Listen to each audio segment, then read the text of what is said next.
사도신경 하심으로 10월 6일 새벽 예배 하나님께 올려드리겠습니다. 나는 전능하신 아버지 하나님 천지의 창조주를 믿습니다. 나는 그의 유일하신 아들 우리 주 예수 그리스도를 믿습니다. 그는 성령으로 잉태되어 동정녀 마리아에게서 나시고 본디오 빌라도에게 고난을 받아 십자가에 못 박혀 죽으시고 장사된 지 사흘 만에 죽은 자 가운데서 다시 살아나셨으며 하늘에 오르시어 전능하신 아버지 하나님 우편에 앉아 계시다가 거기로부터 살아있는 자와 죽은 자를 심판하러 오십니다. 나는 성령을 믿으며 거룩한 공교회와 성도의 교제와 죄를 용서받는 것과 몸의 부활과 영생을 믿습니다. 아멘. 찬송가 210장 시온성과 같은 교회에 함께 찬양 드리겠습니다.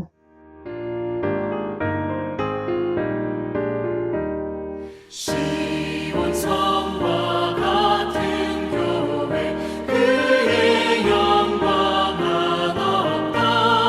허락하신 말씀대로 주가 친히 세웠다.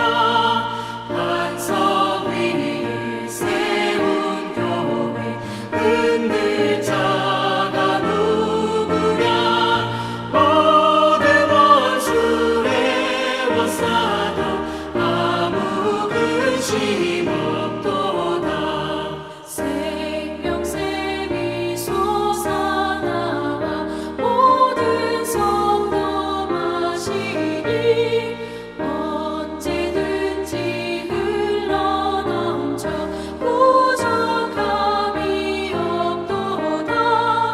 이런 물이 흘러가니 목마를 자 누구랴. 주의 은혜 풍족하여 넘치고도 넘친다.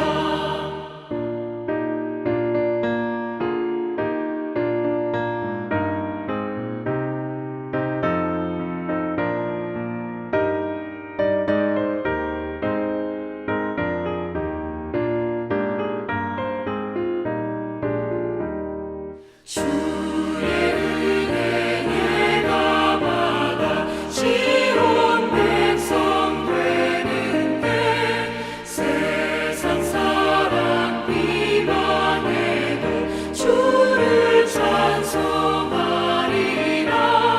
세상 얻는 모든 영광 아침 안개 같으나 주의 자녀 받을 복은 영원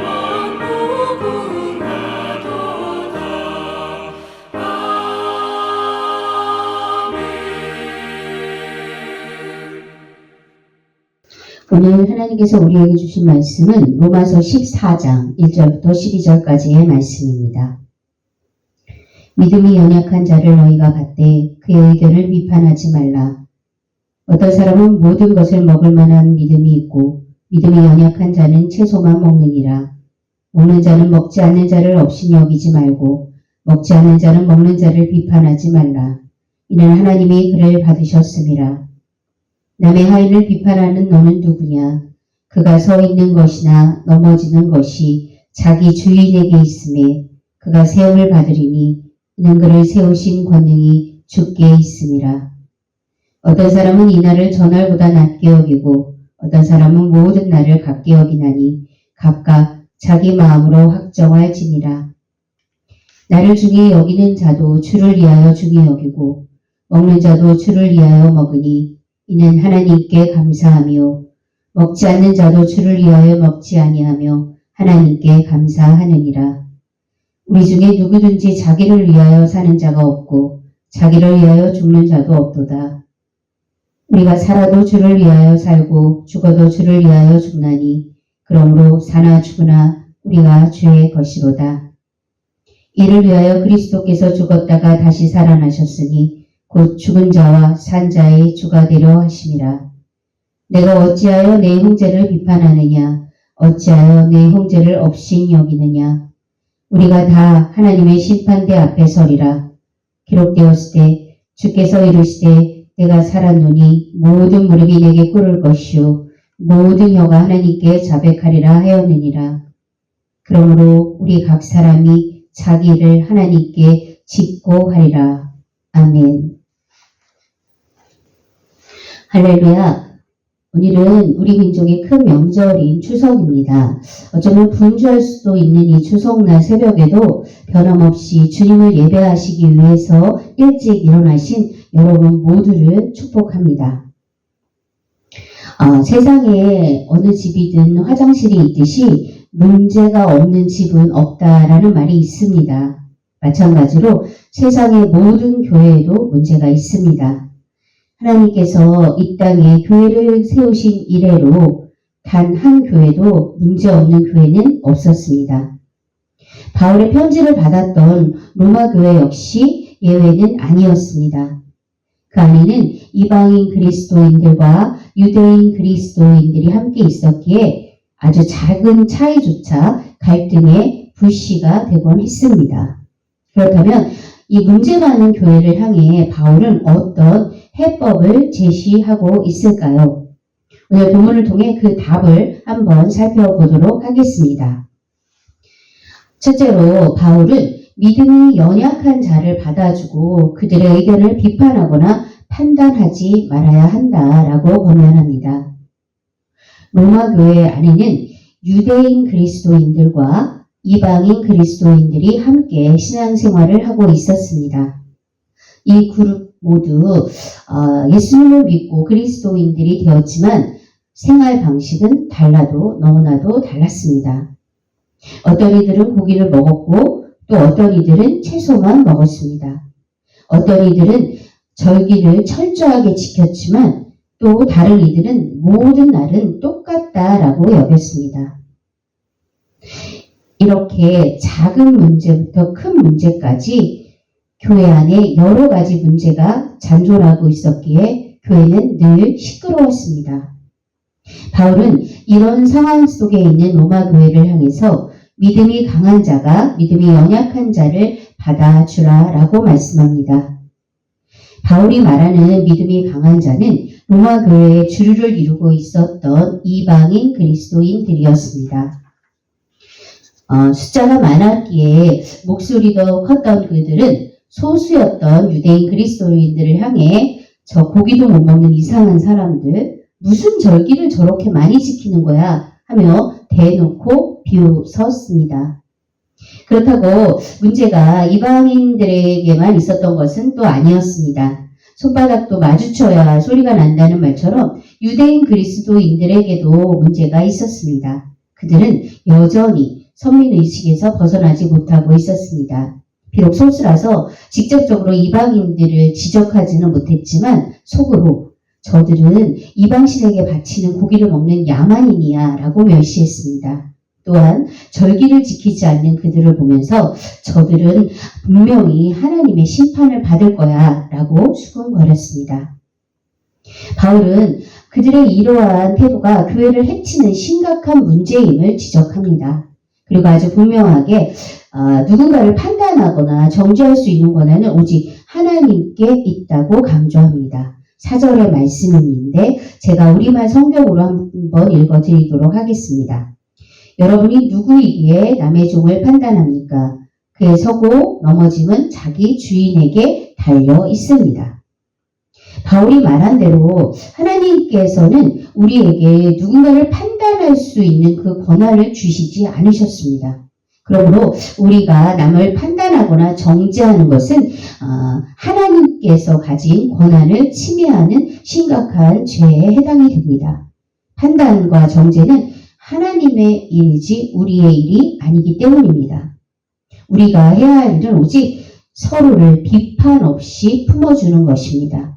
다름을 인정하고 받아들이며 하나가 되고자 힘쓸 때 교회는 더욱 단단히 세워질 줄 믿습니다. 둘째로 바울은 행위의 내용이 아니라 행위의 동기를 보라라고 말씀합니다. 중요한 것은 무엇을 하느냐가 아니라 누구를 위해 하느냐라고 말씀합니다. 먹는 자도 주를 위해 먹고 먹지 않는 자도 주를 위해 먹는 것을 멈춘다면 이 둘 모두 하나님의 일을 하는 것이다 라고 바울은 이야기하고 있습니다. 이방신에게 드려진 고기를 하나님께서 허락하신 것이다 라는 믿음으로 먹는 이방인 그리스도인들도 그 고기를 부정하다라고 여겨서 먹지 않는 그 유대인 그리스도인들도 만일 그 중심에 하나님이 있다면 둘 다 옳다는 것입니다. 바울은 이 진리를 이렇게 요약합니다.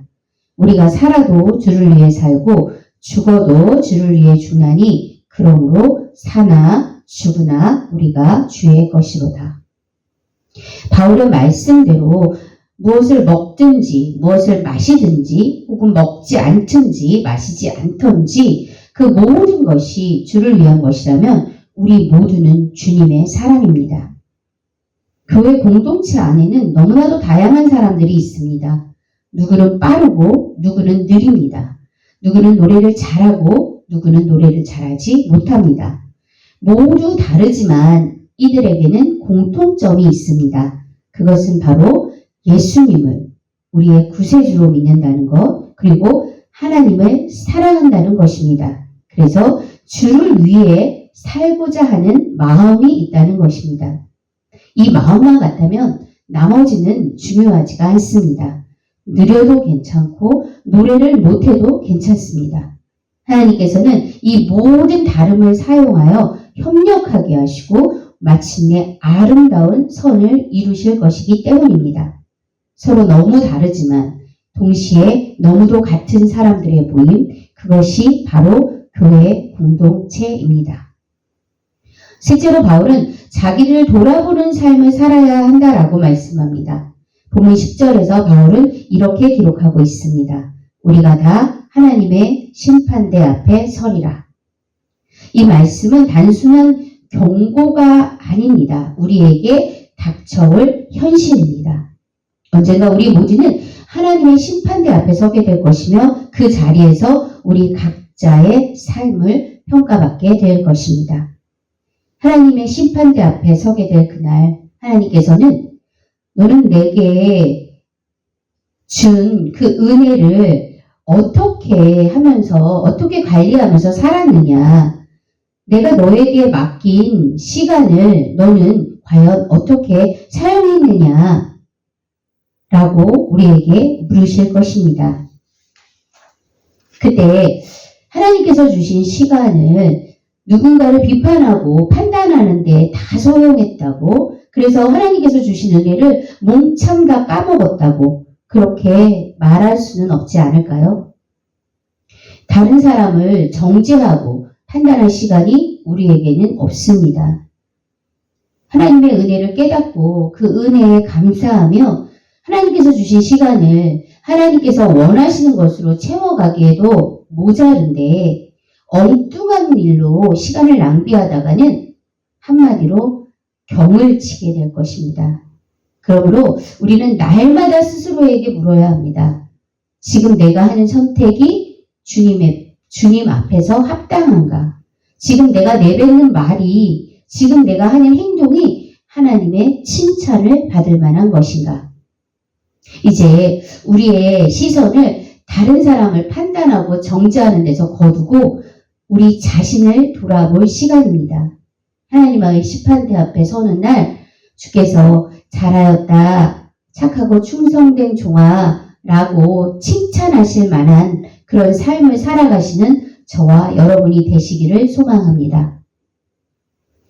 사랑하는 성도 여러분, 오늘의 말씀을 통해 바울은 우리에게 세 가지를 가르쳐 주셨습니다. 첫 번째, 믿음이 연약한 자를 판단하지 말고 그대로 받아주어라. 두 번째, 행위의 내용보다 그 중심에 있는 동기를 보아라. 세 번째, 하나님의 심판대 앞에 서게 될 것을 기억하며 너 자신을 늘 돌아보아라.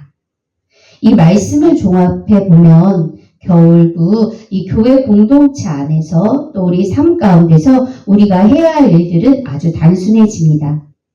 남을 비판하거나 정죄하는 것이 아니라 서로를 품어주고 서로를 세워주며 오직 주님을 바라보며 살아가는 것입니다. 사랑하는 성도 여러분, 교회는 똑같은 사람들이 모인 곳이 아니라 너무도 다른 사람들이 예수 그리스도 안에서 서로 닮아가는 그런 공동체입니다. 우리는 여전히 다르지만 주를 위해 산다는 마음, 그 마음 하나로 하나가 될 수 있습니다. 그리고 하나님께서는 바로 우리들의 서로의 다름을 사용하셔서 협력하게 하실 것이고요. 마침내 아름다운 선을 이루어 가실 것입니다.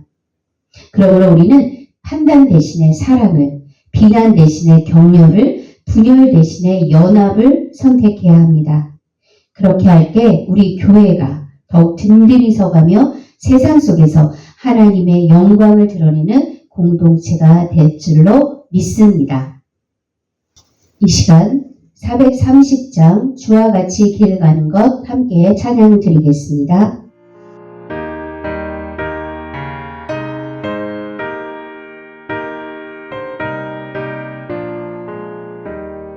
주와 같이 길 가는 것 즐거운 길 아닌가. 우리 주님 걸어가신 발자취를 밟겠네. 한 걸음 한 걸음 주 예수와 함께 날마다 우리 걸어가리. 어린아이 같은 우리 미련하고 약하나 주의 손에 이끌리어 생명길로 가겠네. 한 걸음 한 걸음 주 예수와 함께 날마다 우리 걸어가리.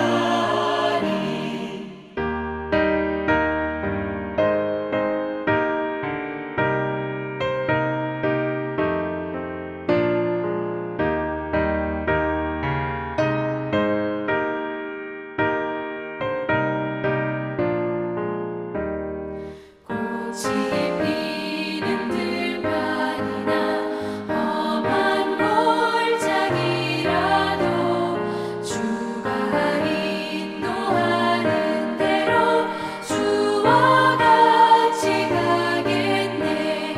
한 걸음 한 걸음 주 예수와 함께 날마다 우리 걸어가리. 옛 선지자의 것같이 우리들도 천국에 들려 올라갈 때까지 주와 같이 걷겠네. 한 걸음 한 걸음 주 예수와 함께 날마다 우리 걸어가리.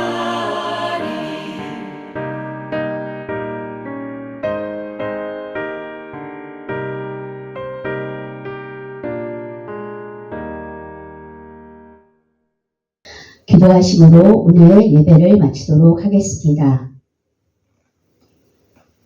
사랑의 주님, 우리를 하나님의 교회로 불러주시고 서로 하나가 되게 해주셨습니다.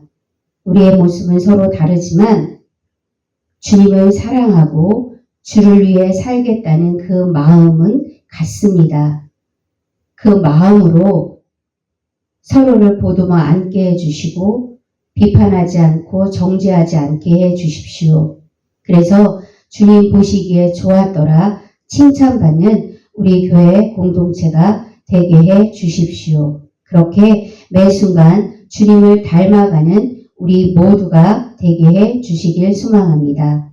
예수님의 이름으로 기도드렸습니다. 아멘. 이 시간 교회를 위해서 또 우리 자신들을 위해서 또 또 우리 함께 모인 가족과 친척들을 위해서 기도하는 시간 갖도록 하겠습니다. 기도하시고 행복한 명절 보내시기 바랍니다.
주